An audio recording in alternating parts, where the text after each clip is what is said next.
The thick, heavy silence of the boardroom was shattered only by the hollow metallic sound of Arthur Finch's pen clicking, a nervous, desperate tick I'd learned to dread over 10 years of shared air and stolen credit.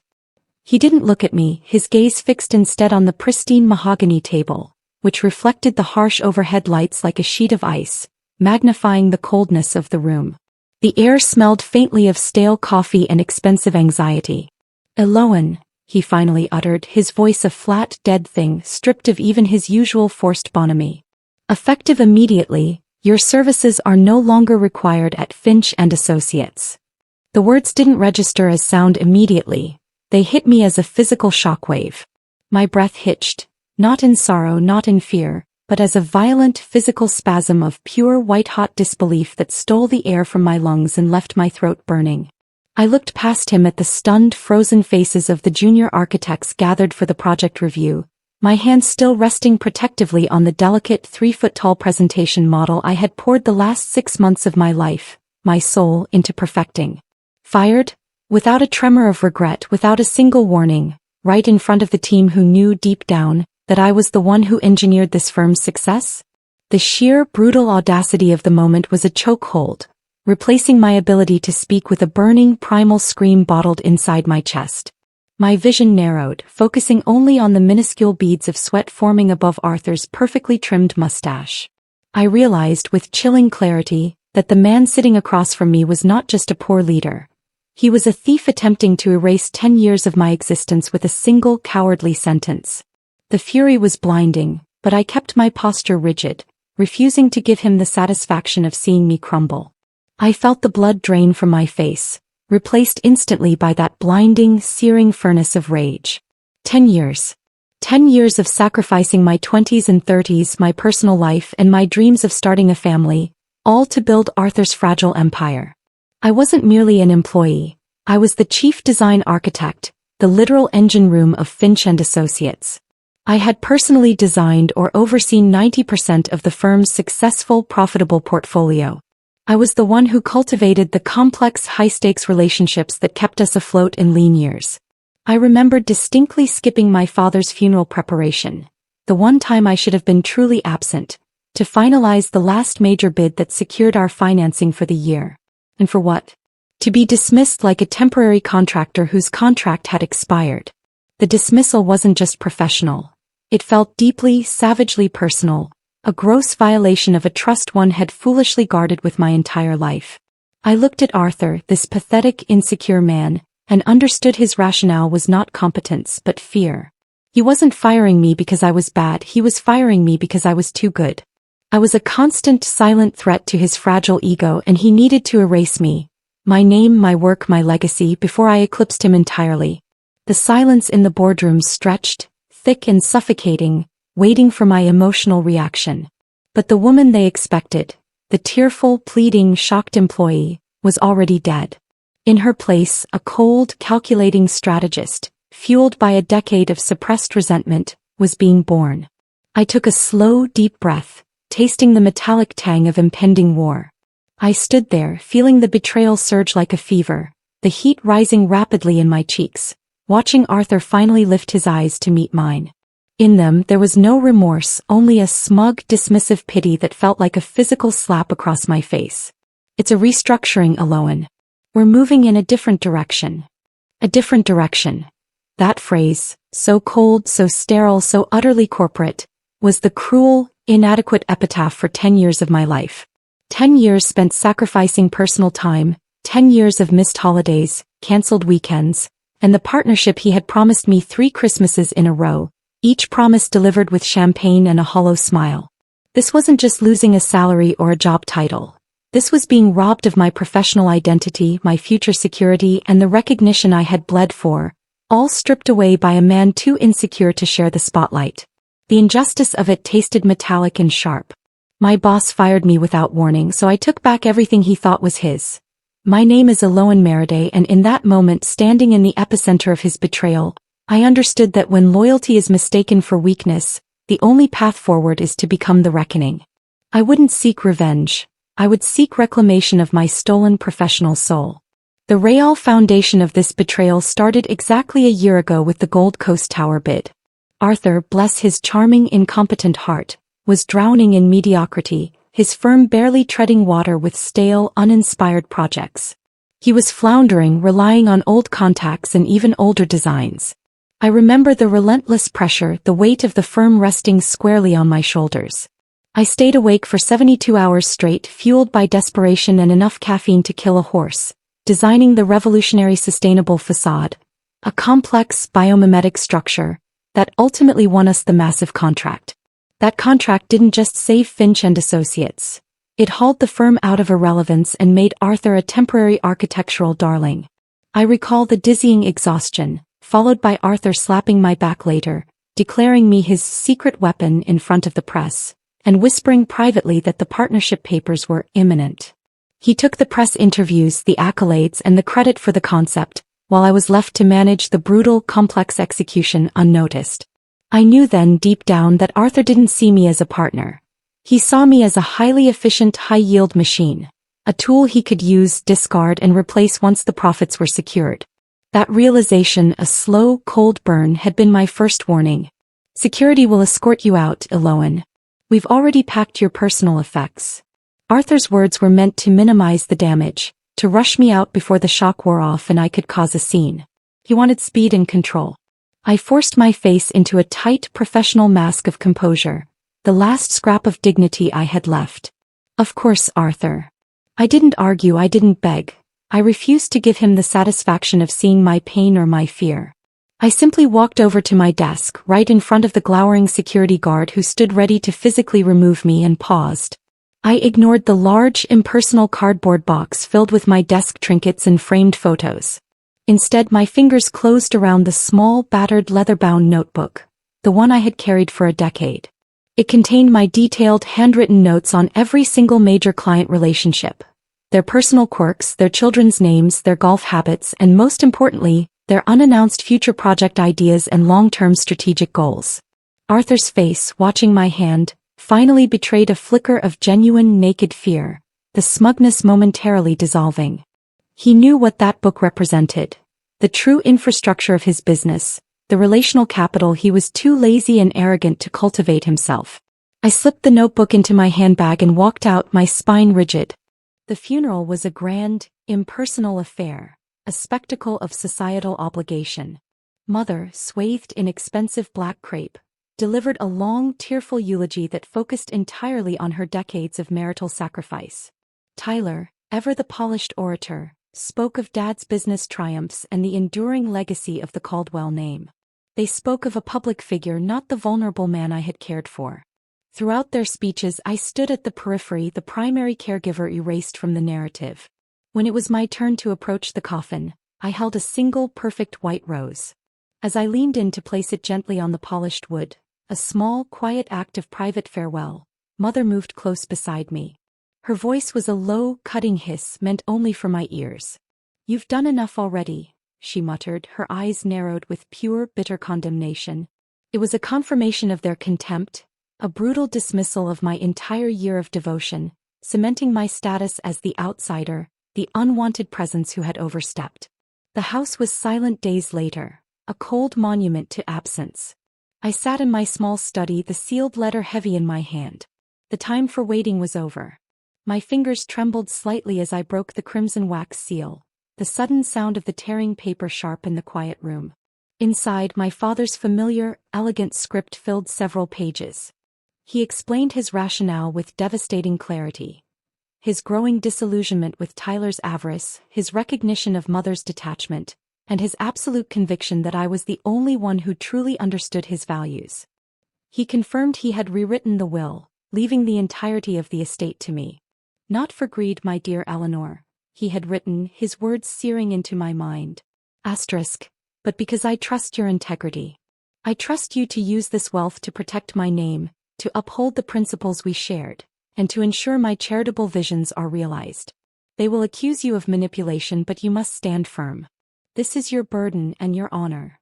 Asterisk, tears welled, not for the financial windfall, but for the profound, solitary struggle he had endured in his final months. The burden of his trust was immense, but so too was my determination to honor it. With the weight of the letter's command settled, I moved into a phase of quiet, methodical preparation. My first official act was a discreet meeting with Mr. Henderson, the solicitor.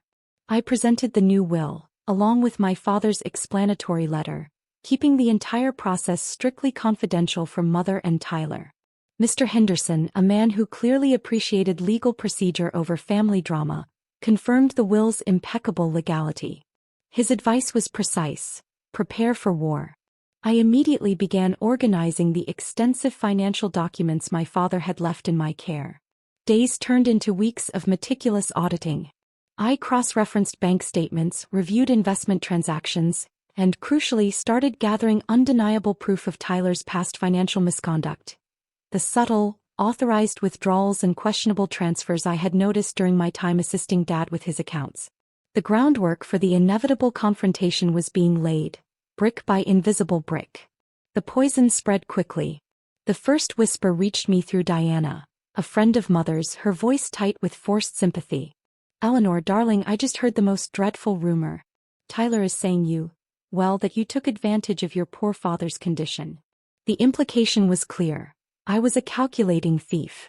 Soon, the calls became a trickle, then a steady stream, each conversation laced with awkward hesitation and thinly veiled judgment.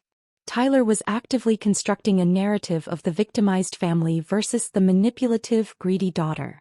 Simultaneously, Mother's communication ceased entirely.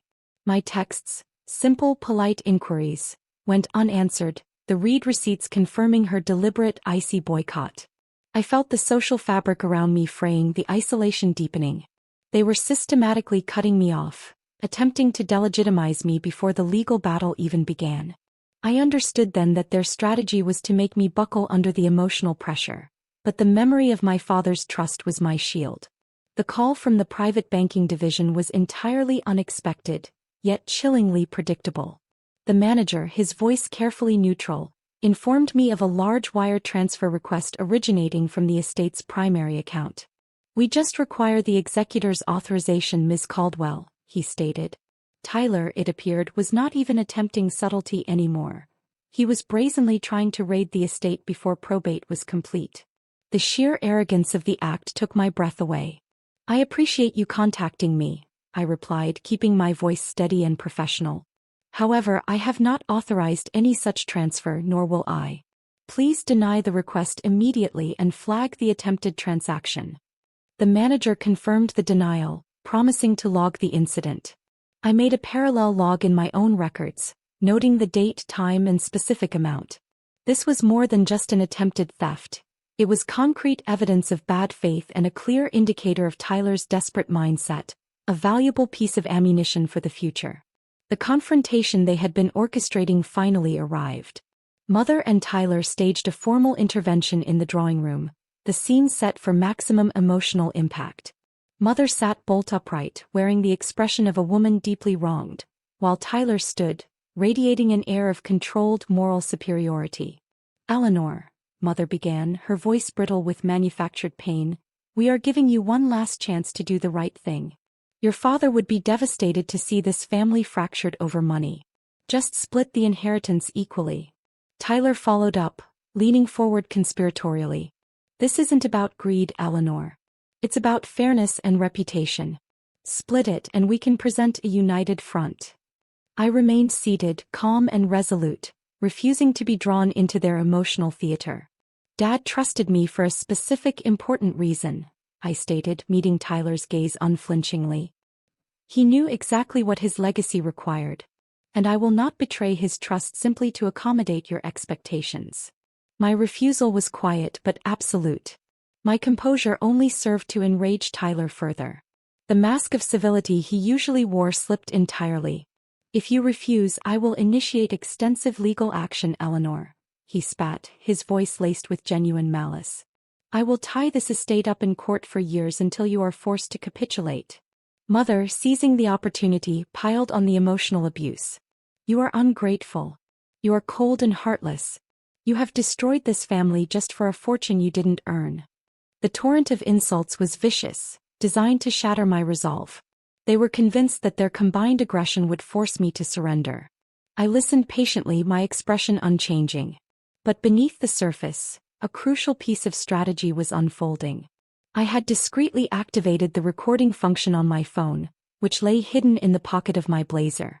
Every threat, every insult, every admission of their true motivations, all of it was being digitally preserved. The recording was insurance, a crucial counternarrative to their public performance of victimhood. The tension before dialing Mr. Rourke, Ascent Holdings, directly felt like a live wire humming in my hand. This was the first true test of my new identity and my new firm.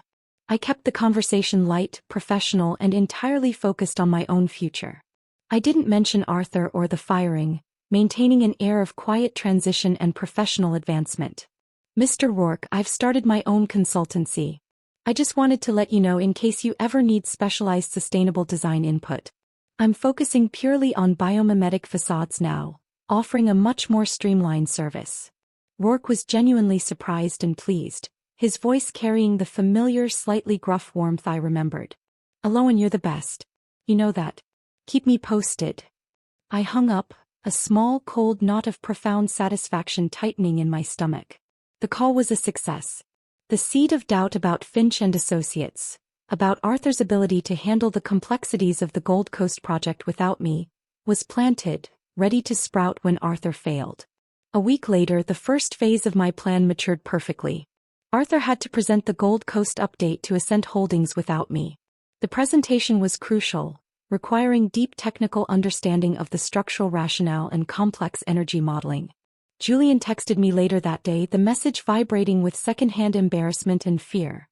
Arthur bombed the technical Q&A. He couldn't explain your structural rationale for the facade. He tried to bluff the energy projections and Rourke called him out on the numbers. Rourke looked furious and cut the meeting short. Arthur, the self-proclaimed visionary CEO, was exposed as fundamentally lacking technical knowledge the moment his secret weapon was missing. He was an emperor with no clothes and the most important client had just seen him naked. I felt no pity, only a cold confirmation of my own power and the justified panic now gripping his firm. The time for subtlety was over. It was time to move from defense to decisive offense. I decided it was time to reclaim my most innovative idea and put it directly in Rourke's hands. The BioLattice concept, a revolutionary energy-efficient building skin based on organic geometry, was entirely my creation, sketched out in my personal notebook years before Finch and Associates secured the Gold Coast project. I spent a grueling week professionally packaging the concept, not as a sketch, but as a fully developed proprietary system, registering the specific design elements under my new company's IP. This was not just a design. It was my intellectual soul finally protected and branded. I refined the simulation data, making the energy savings and long-term cost projections so undeniable they would be impossible to ignore. I didn't send Rourke a mass email or a flashy, impersonal website link. I sent him a single heavy leather-bound portfolio via private courier, ensuring the delivery required a signature directly from him. The quality of the portfolio itself was a statement of seriousness and exclusivity, a tactile contrast to Arthur's cheap digital presentations. Inside, the first page was a meticulously detailed proposal for the BioLattice application, now branded **Meriday Design Consultancy **. The second page was a damning side-by-side comparison of the projected energy savings versus the current Gold Coast design Arthur was trying to defend, a difference of nearly 18% operational cost, a massive figure for a project of that scale. It was undeniable, quiet proof of my superior vision and Arthur's fraud. I let the portfolio sit on his desk, speaking for itself, a silent indictment of Arthur's competence and a clear pathway to a solution. Rourke called me personally the next day. The phone rang with a demanding urgency I recognized as high-level stress. He sounded tense, serious, and utterly defeated by Arthur's incompetence. "Aloan, I need to see you. This is beyond urgent. Tomorrow. My office. Bring the full schematics for the BioLattice and be prepared to discuss immediate implementation. I need to know how fast you can take over." This was the moment of truth. Arthur had lost control of his most important client, not because I actively stole them, but because I offered a demonstrably better, irreplaceable solution that he couldn't replicate or even understand. I spent the rest of the day preparing not just the technical details but my demeanor. I needed to be the picture of calm, controlled competence, the antidote to Arthur's chaos. Sitting across from Rourke in his expansive minimalist office, I was calm, authoritative, and focused, a stark contrast to the trembling woman who had been fired just 3 weeks prior. I didn't badmouth Arthur. I simply presented the data. I spoke only about quantifiable metrics, long-term sustainability, and the patented superiority of the BioLattice, detailing my decade of experience with Ascent's specific needs. When I finished, the silence was heavy but not strained. He looked at me, then at the portfolio, and finally made his decision. Rourke terminated Finch and Associates' contract for the Gold Coast facade redesign that afternoon, citing a formal loss of confidence in technical execution, in his email to Arthur. The news would hit Arthur like a freight train, ripping away 40% of his firm's annual revenue. I felt the cold, hard satisfaction of justice finally being served, knowing that a decade of my work had just been legally, professionally reclaimed. My phone rang incessantly that evening. It was Arthur, calling from his personal line, bypassing my lawyer's contact information. I let the first 3 calls go to voicemail, watching the screen light up repeatedly as if he were trying to summon me back through sheer will. I finally answered on the 4th ring, maintaining a neutral, professional tone that masked the storm of triumph inside me. "Aloan, you can't do this. That client belongs to the firm. We have a contract." His voice was ragged, bordering on a scream of disbelief. I allowed a brief, genuine, and chilling laugh, the sound of true freedom and vindication. "Arthur, Rourke hired me because of my expertise, which you lacked. You merely provided the letterhead. I am simply providing the service he requires now, under my own letterhead. Check your contract. I violated nothing. Goodbye." I hung up, cutting short the sound of his frantic, desperate voice, feeling the true, exhilarating weight of my power for the first time. The silence that followed was deafeningly peaceful. Just as Arthur was reeling from the catastrophic Ascent loss, I made my second equally decisive move. Sterling Developers, another major client, had always used Finch and Associates for their mid-tier residential projects. I knew from my battered notebook that Sterling was secretly looking for a firm that specialized in sustainable, fast-track construction methods, a capability Arthur always promised but never delivered, preferring slow, high-fee projects that patted his ego. I sent them a cold, precise proposal tailored exactly to their future needs, focusing on efficiency, accelerated timelines, and cost savings via specific materials I had researched years ago and now controlled the IP for. This wasn't a desperate pitch. It was an offering of exactly what they needed, delivered at the exact moment Arthur's reputation was collapsing in the trade press. Julian, worried sick about the firm's stability post-Ascent, called me, terrified about his own job security.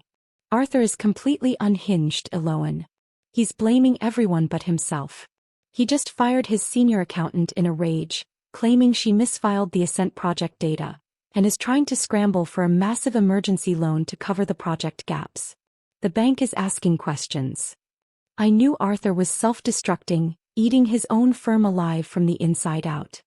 His incompetence was terminal, and his financial maneuvering was becoming desperate.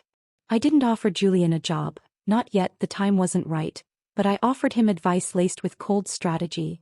"Look out for yourself, Julian. Document everything, especially the internal audits and financial communications. You don't want to be standing there when the walls come down." I was watching Arthur bleed out, and Julian was the nervous, indispensable eyewitness providing me with real-time updates on the carnage. The result of my second strategic move was swift and public, confirming my dominance in the market niche. Sterling Developers didn't just hire me. They publicly announced they were shifting all future residential projects to Meriday Design Consultancy, citing Aloan Meriday's proven track record of innovative design and reliability. This public statement was the beginning of Arthur's professional humiliation, confirming to the market that his firm was merely a hollow shell. He was now losing clients based on reputation, a reputation I had just exposed as a decade-long lie. The industry was small, and the whispers turned into loud, undeniable pronouncements of his failure, with every trade journal running a story about Finch and Associates' sudden, inexplicable decline. I received a certified letter demanding arbitration. Arthur was attempting to sue me for breach of non-compete, using the flimsy paperwork he had rushed me through. He was asking for an enormous sum in damages. I handed the letter to my lawyer, a sharp, formidable woman who specialized in IP litigation, who smiled grimly at the document. Aloan, his non-compete is laughably unenforceable. He fired you without cause and the IP is demonstrably yours, thanks to your diligent filing. We countersue for 10 years of unpaid overtime, stolen intellectual property rights and punitive damages. We will bury him in discovery. Arthur's attempt to bully me legally was about to backfire spectacularly, turning his desperation into a massive financial liability that threatened his personal assets, not just the firm's. The legal trap was closing and Arthur had sprung it on himself, sealing his fate. The architectural industry is small and vicious, and the media scrutiny intensified rapidly as the lawsuit became public. The news of Ascent and Sterling defecting to an unknown startup run by Arthur Finch's former employee hit the trade journals like a bomb. The articles weren't flattering to Arthur, suggesting his firm was a hollow shell, relying on uncredited talent for years. His name was dragged through the mud, with reporters digging into the timeline of the Gold Coast project and my sudden departure, drawing clear connections. Arthur's arrogance had invited the scrutiny, and the agonizing truth of his dependency and subsequent failure was now public knowledge, eroding the last vestiges of his professional standing. He was a professional pariah. Arthur, desperate, panicked, and hemorrhaging credibility, called a press conference to announce a major new project, a last-ditch effort to save face and secure a final line of credit. He stood at the podium, projecting false confidence that was visibly cracking around the edges, sweat beading on his forehead under the bright lights. He didn't have a new project, he only had my old rejected concept sketches from years prior, poorly rendered and lacking any technical depth, which he tried to pass off as his latest breakthrough. Mid-presentation, a reporter, clearly briefed by my lawyer or simply driven by professional curiosity, pulled up the Meriday Design Consultancy website on his tablet, which featured the actual registered and now award-winning BioLattice design. The reporter asked, his voice echoing in the stunned silence of the room, "Mr. Finch, isn't that Aloan Meriday's intellectual property which is currently registered under her firm? Can you explain the discrepancy?" Arthur stammered, his face turning a sickly shade of crimson, the lie collapsing around him. He couldn't form a coherent denial, his eyes darting frantically. The televised moment was brutal, immediate, and utterly devastating to his credibility, ending his career in a single public gasp of shame. A month later, I drove past the glass tower that housed Finch and Associates. It was late afternoon and the lights were mostly dark, a stark contrast to the buzzing hub of activity I remembered. A small, discreet, and utterly pathetic sign was taped to the main door, temporarily closed. The firm was in receivership. Arthur's firm, built entirely on my talent and his decade of lies, had finally collapsed under the weight of his own arrogance and incompetence. He wasn't just bankrupt, he was professionally finished, his name synonymous with fraud and failure in the industry. I pulled over briefly, looking at the empty glass facade. I didn't feel rage anymore. I felt a profound, quiet relief that was close to peace.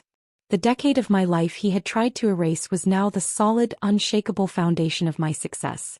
I sat in my new bustling office, reviewing a contract for an even larger international project, one Arthur could only have dreamed of. My team was small, loyal, and incredibly talented, all working with a shared commitment to integrity. I was no longer waiting for a promised partnership. I was the partner, the owner, the visionary. Arthur thought he owned my labor, my ideas, and my time. But he couldn't fire my expertise, my relationships, or my intelligence. I didn't seek petty revenge. I claimed my professional worth, slowly and deliberately, until his empire crumbled into dust. The ultimate takeaway: never let someone else define your value. Walk away, build your own table, and take back everything they thought was theirs.